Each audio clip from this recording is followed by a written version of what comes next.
حضور کے ساتھیوں میں، حضور کے یاروں میں حضرت عبد الرحمن بن عوف مالدار ہیں، سیدنا عثمان غنی مالدار ہیں. اور میں اکثر کہا کرتا ہوں آج کوئی مالدار ہو اور پھر دیندار ہو اس سے بڑا خوش نصیب کوئی نہیں ہے. دنیا کی تکلیفوں سے بھی بچ گیا اور آخرت کی راحتیں بھی اس کا مقدر ہو گئی. لیکن زیادہ تر مالدار ہیں مگر ہیں بے دین کو، فاسق ہیں، فاجر ہیں، اور ان کا مال اللہ اس کے رسول کی ناراضگی میں صرف ہوتا ہے. بجائے کہ اس مال و دولت سے وہ جنت بنائیں، جہنم خرید کے جاتے ہیں. سیدنا فاروق اعظم رضی اللہ تعالیٰ عنہ کے دور خلافت میں اتنا ڈھیر لگ گیا سونے چاندی کا، آدمی کھڑا ہوتا تھا تو دوسری طرف نظر نہیں آتا تھا.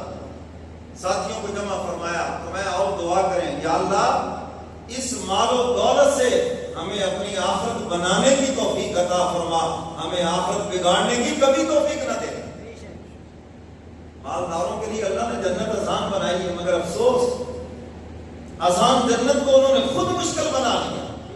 بعض مالدار میدان محشر میں کھڑے ہوں گے، ادھر سفارشی کہیں بیوہ کھڑی ہے، کہیں یتیم کھڑے ہیں، کہیں غریب کھڑے ہیں، کہیں غریب رشتہ دار کھڑے ہیں، کہیں مدارس، کہیں مساجد. غرضے کہ جہاں جہاں اس کا پیسہ لگتا تھا وہ طلباء، علماء، وہ سارے کے سارے اس کے سفارشی بن کے کھڑے ہیں.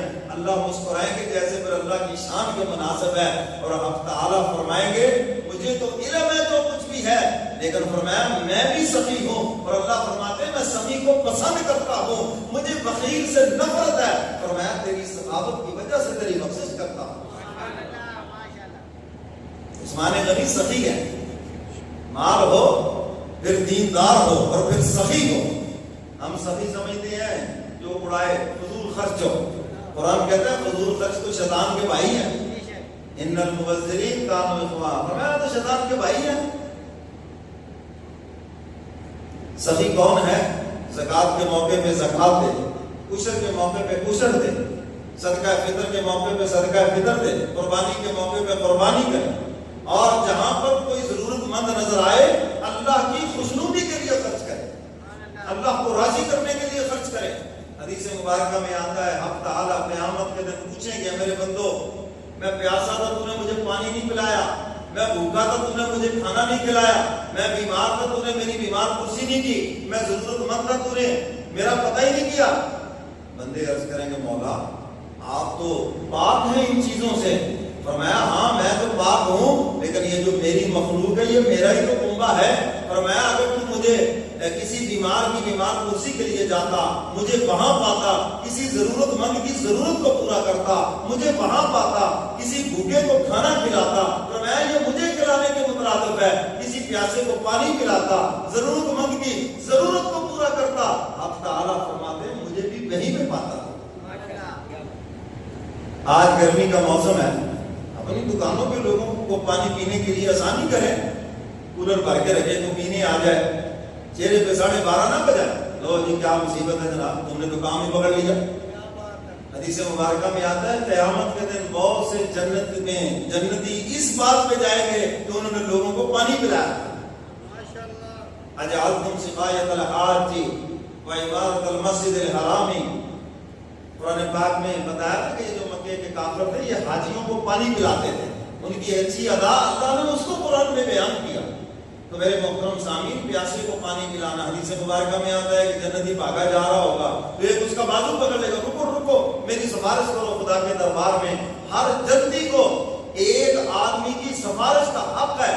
میں نے گرمی کے موسم میں تجھے ٹھنڈا پانی پلایا تھا، آج اس کے بدلے خدا کے دربار میں سفارش کرو. اور وہ سفارش کرے گا، اب تعالیٰ اس کی سفارش کو قبول فرما کے بندے کی بخشش فرما دے. بھائی بھوکوں کو کھانا کھلائیں، آپا کھلانے ہیں رجے ہم کیوں جی چودھریوں کو کھلائیں گے، پیسے والوں کو کھلائیں گے. میرے مرشد فرمایا کرتے تھے پیسے والوں کو کھلاؤ گے تو وہ کیا کہیں گے، اور جی اسلامک پرابلم رات آپ کی دعوت کھائی تھی میری طبیعت خراب ہوگی، کہنا ہی کرتا رہتا ہے. رات جناب دعوت گئی یہ ہو گیا جی کولیسٹرول بڑھ گیا، یورک ایسڈ بڑھ گیا، اور ویسے بھی چونکہ عید کا گوشت کھا کے یورک ایسڈ کولیسٹرول تو بڑھ ہی رہے ہیں. اس غریب کی ایسی تیسی مل جائے تو میں غریب کو کھلاؤ گے اس کو تو بیچارے کو چائے بھی پلا دو گے تو 10 مرتبہ شکریہ ادا کرے گا، بڑی مہربانی جی، بڑا مزہ ہے. تو میرے محترم سامعین اللہ اپنے محبوب فرماتے ہیں برا ہے وہ ولیمہ، برا ہے وہ ولیمہ جس میں امیروں کو بلایا جائے اور غریبوں کو چھوڑ دیا جائے۔ اللہ کے نبی فرما رہے ہیں غریب رشتہ داروں کو نہیں بلایا جاتا، غریب سمجھ کے چھوڑ دیا جاتا۔ یہ نہ کڑا نیوندرا دینا، حالانکہ نیوندا جو بھی آپ کہتے ہیں یہ لینا بھی حرام ہے، دینا بھی حرام ہے۔ سن رہے ہو کہ نہیں؟ کیونکہ میں نے اس کی تفصیل بارہا بتائی ہے، تو مجھ سے پوچھ لینا یا اور علماء سے پوچھ لینا، وہ بتا دیں کہ کیوں حرام ہے۔ تو میرے محترم سامعین، شادی کے موقع پہ گفٹ دیے جاتے ہیں، تحفے دیے جاتے ہیں بغیر واپسی کی نیت کے۔ اگر واپسی کی نیت ہے تو یاد رکھو پھر وہ گفٹ نہیں، وہ تو قرض ہے، اور ڈبل کی نیت ہے تو سود ہے۔ سمجھ گئے ہو کہ نہیں؟ شادی کے موقع پہ حضرات صحابہ کرام بھی گفٹ دیتے تھے، گفٹ دینا بھی چاہیے، اور سب سے بہترین گفٹ نقد پیسے ہیں تاکہ ان کی ضرورت میں کام آ جائے۔ کیوں جی؟ ہمارے یہاں کیا ہوتا ہے، ایک مٹھائی کا ڈبہ، ایک طلاق سامنے سب کو نظر آئے، سود یہ وہ۔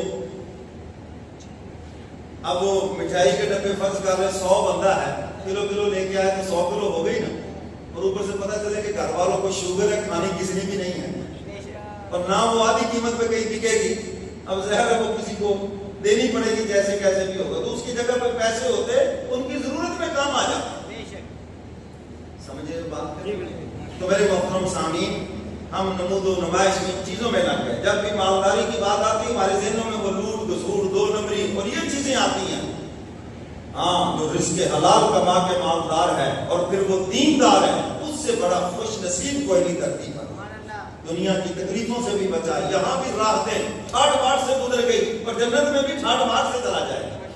آؤ نا ایسے ٹھاٹ باٹ جنتی کا تذکرہ وہی تو سنا رہا، ان کی فیاضی اور ان کی سخاوت جس کو دیکھ کر حضور خوش ہوتے تھے اور موقع بموقع عثمان غنی کے لیے دعا فرماتے تھے، تو کہا کرتے تھے یا اللہ تیرا محبوب فرش پہ عثمان سے خوش ہو گیا، اس کی سخاوت سے خوش ہو گیا، مولا تو میرے عثمان سے عرش پہ خوش ہو گیا۔